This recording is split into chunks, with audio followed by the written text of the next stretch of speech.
Welcome back. This is Miss Ellison's Reader's Notebook for the book Inside Out by Terry Truman.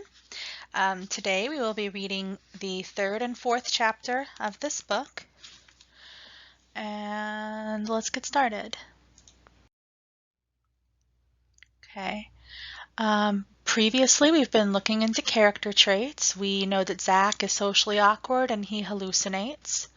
We're expecting characters to be complicated and show more than one trait. For our thieves, we know that Frosty has been patient and calm so far during this situation, while Stormy has been really anxious, but also he's been caring to the little girl. And we also think that they're brothers. Okay. Last time we read, I made a prediction. I said that I believe the police are probably going to try and talk to Frosty and Stormy. Apparently a lot more of them had arrived, and Zach hears the sounds of police radios.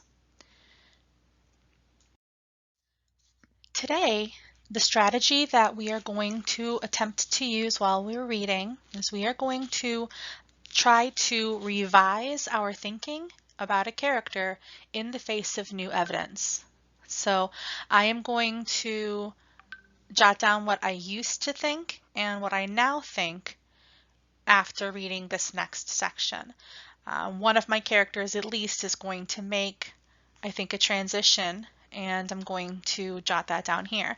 At the bottom, I wrote down space for evidence, so I'm going to put down any evidence that I can find that will help me show why I'm changing my thinking, why I'm revising my theory, why I have a new idea about my characters. Okay, so on chapter 3, one thing that I noticed right away, and you'll remember if you were able to read along with us for the second section, the start of this chapter is written in a different kind of text. It looks like it's again notes. It says a clinical note by Dr. Cal Curtis on Zachary M. Washted. First psychotic episode 2 years ago. First psychotic episode. Okay, let's see what it says. Zachary is a 14-year-old Caucasian male apprehended while walking barefoot by the Spokane River on a freezing winter night. Police reports state that Zachary appeared lost and confused and told them that he was afraid of zombies. Zachary further stated that the mental health professional who initially interviewed him was a zombie in a red sweater. Initial diagnosis: schizophrenia, adolescent onset, paranoid type. Then it moves on to the regular text of the story. We're back to Zach. Okay. Thinking about it, I realize Frosty and Stormy are probably nicknames, kind of like Wastoid. I wish I were called Frosty or Stormy, especially Stormy. That'd be so cool. But most kids call me Wastoid. A lot of kids see me as a wastoid, worthless. Heck, I sometimes feel that way about myself too, especially when I listen to Dirtbag and Rat. They sure aren't fans of mine. But when I stay on my medicine, things are all right. When I take my medicine on time, I'm okay. I wasn't always mixed up like this, though. I can still remember things from when I was younger. My life was great back then. I had a lot of friends. I liked music. I got good grades without even trying. My biggest problem in those days was just getting my hair to look right in the mornings. That and having a pimple once in a while. It was nice. Suddenly there's a loud roaring sound just outside the coffee shop. It's a huge noise. Frosty, who is standing right next to the doorway that leads out onto the front of the coffee shop, peeks around real quick, then turns back to us. "What is it?" Stormy asks. "A frickin' tank," Frosty says, his face red and his hands shaking.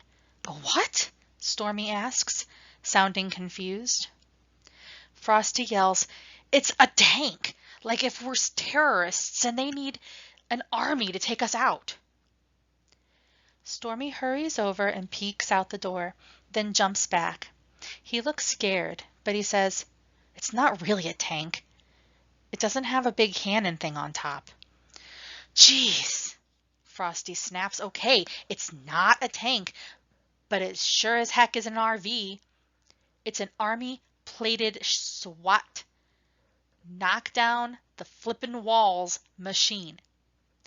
They'll kill all of us if they drive that thing in here. Oh man. If the cops don't kill us, they're going to throw us in jail forever for sure. We will never get out of this. Not now. Not with all of that they have out there. And we can't go to jail. We can't. When Frosty says the thing about all of us getting killed, one of the little old ladies sitting on the floor makes a big snorting sound. I look over to her and I see she's started to cry. The little girl starts to cry again too. And now the little girl's mom is crying. It's turning into a cry-a-thon back here on the floor of the coffee shop.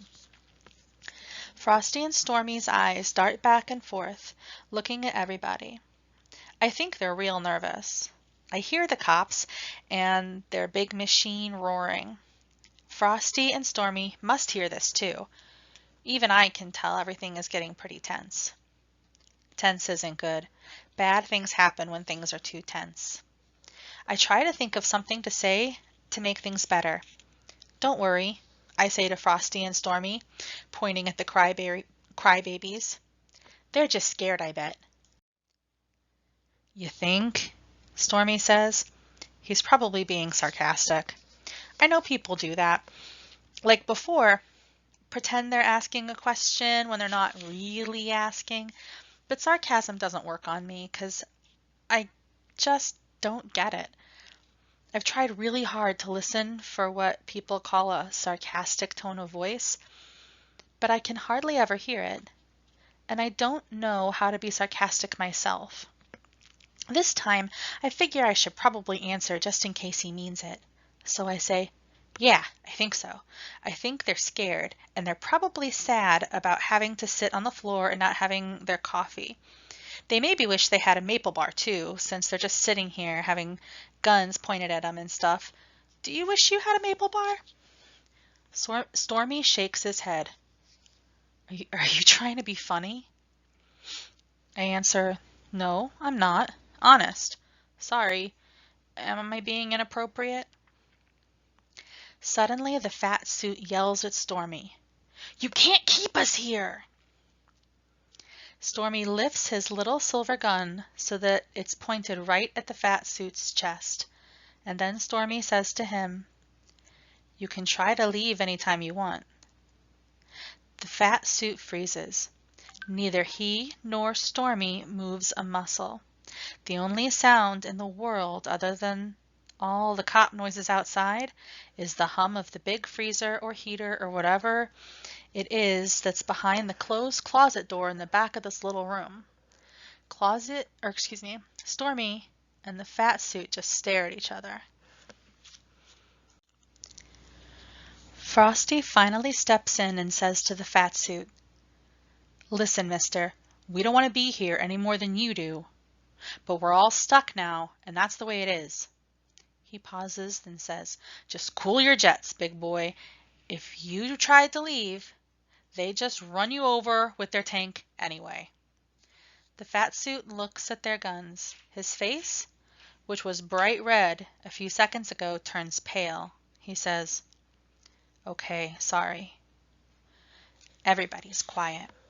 Zach, you're a wongong. Why doesn't this stuff ever make sense to me? 'Cause you're a gong. Wong is a gong. Gong is a wong. I don't know. What's that supposed to mean either?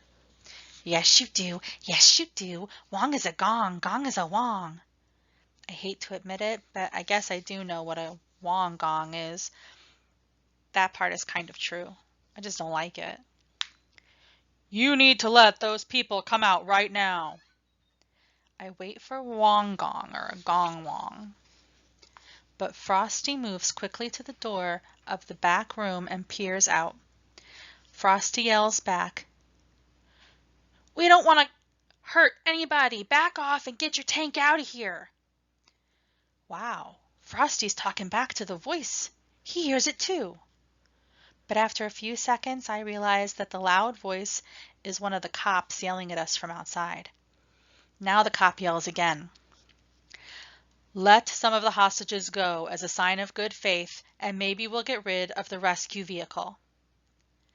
Frosty yells back, there aren't any hostages. These people, they aren't hostages, and I'm not talking to you until you lose that frickin' tank. The cop yells back, okay, calm down. I'll talk to my people, talk to them to get them out of here. You just stay calm and don't hurt anybody. Wing wong, hostage gong, wing wong, hostage dong. Stormy moves over and stands real close to Frosty, talking in a whisper but loud enough so that I hear. What are we gonna do? Frosty nods towards the old ladies. Maybe we should send them out. Buy some time until we can figure something out. Stormy says, you sure? Frosty thinks for a second and says, no, I guess not. The cops don't know anything about us, but they will if these ladies go out and tell them. It's best if they don't know everything that's happening in here. One of the old ladies whines. We won't tell them anything. Please just let us go. Frosty says to her,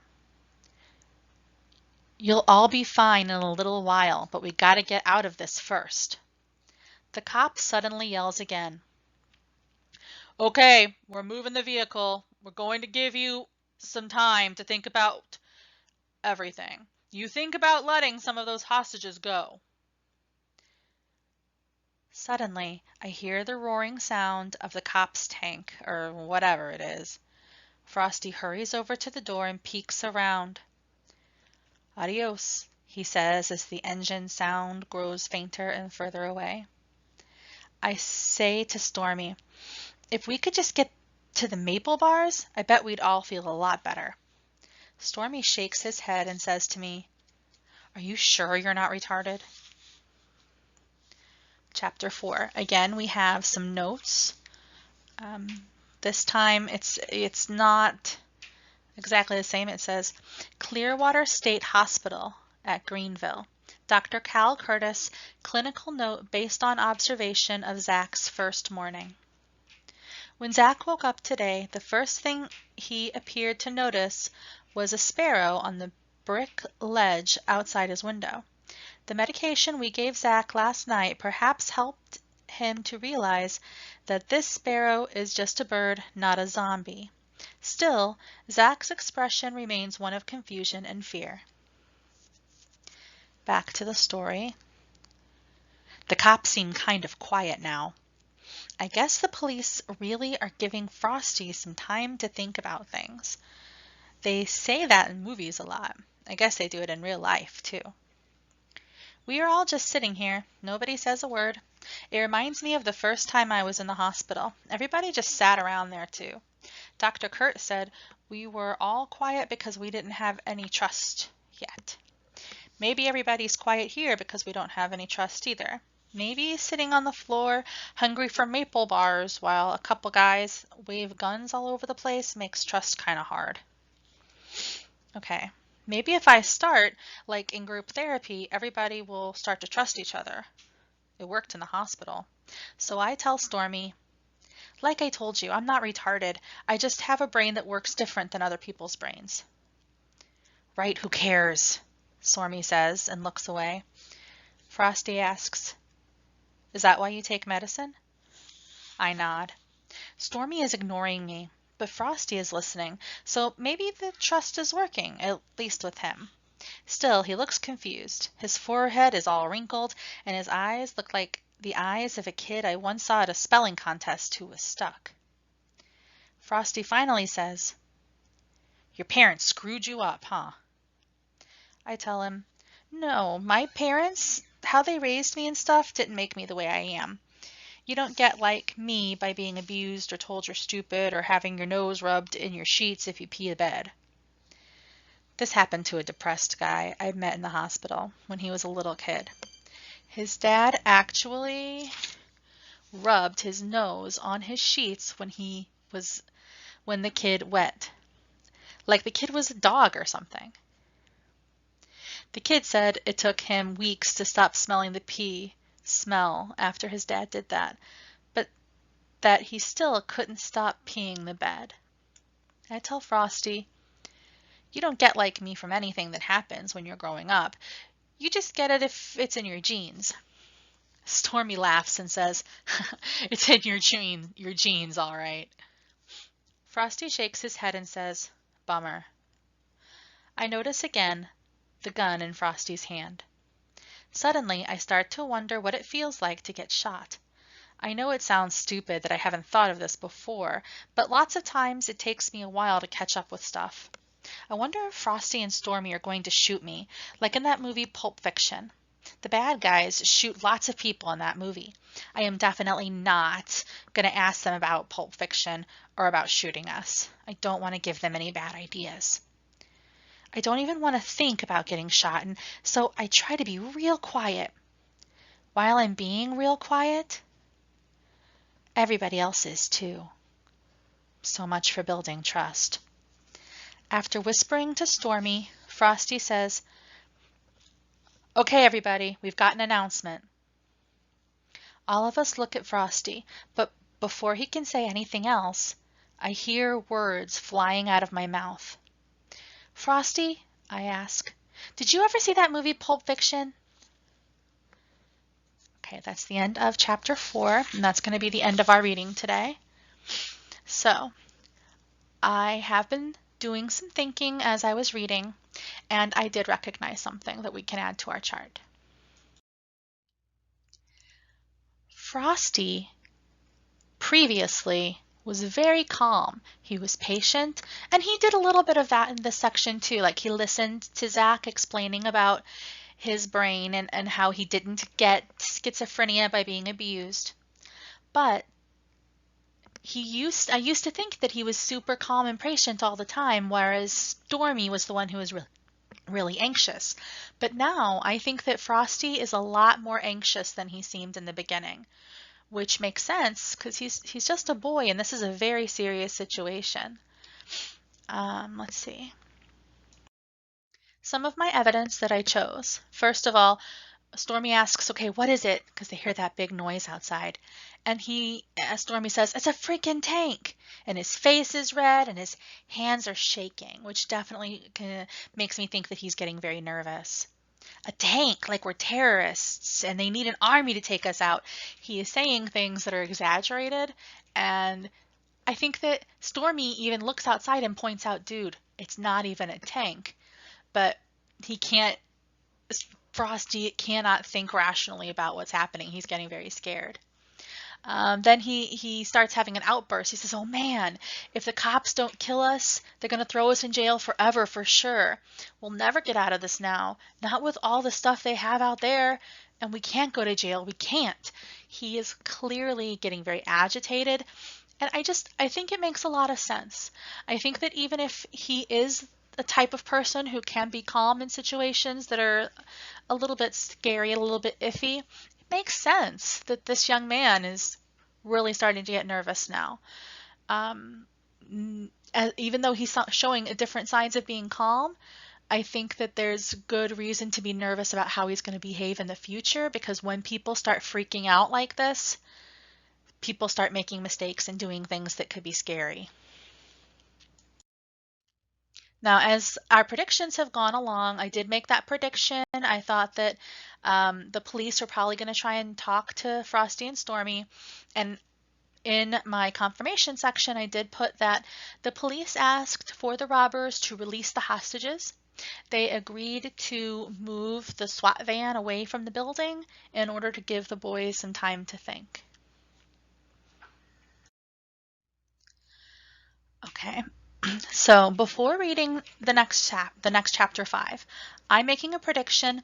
I think that this is going to go on long enough that Zach is going to miss his medications and that he's going to start to see more hallucinations. And I really think that this is going to happen because earlier in the chapter, I think chapter 3, Zach twice mentions to himself that he thinks that he's okay when he takes his medicine, as long as he takes his medicine on time. So I think that's kind of like a hint that maybe he's not going to get to his medicine on time and then it's going to be a big deal. Maybe the zombie situation or something else that happened, like when he was in the hospital. I don't know. But I just am concerned about it. I'm going to ask you guys to make a prediction based on what we just read at the very end of this book. Or excuse me, the very end of chapter 4. It said that the boys were whispering. After whispering to Stormy, Frosty says, "Okay, everybody, we've got an announcement." I'd like you to make a prediction on what you think that announcement's going to be. Please just include it as a response to this, and we will read next time. Thanks, guys.